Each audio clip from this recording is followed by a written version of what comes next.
Hello, welcome to Guide Glimpse. How to last hit in Dota 2.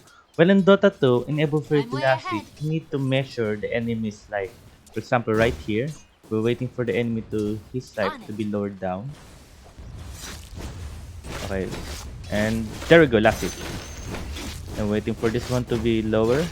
And there you go, last hit. So that's how you last hit on the enemy.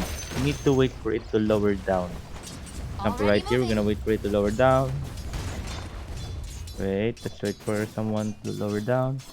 Wait for a few to lower down right here.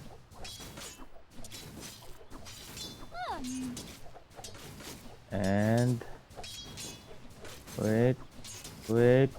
Oh, there we go. Raining When arrows. its life is lowered down, you can easily one hit them. So that's how you last hit in Dota 2. I hope you learned something, and I hope you guys know something about last hitting in Dota 2.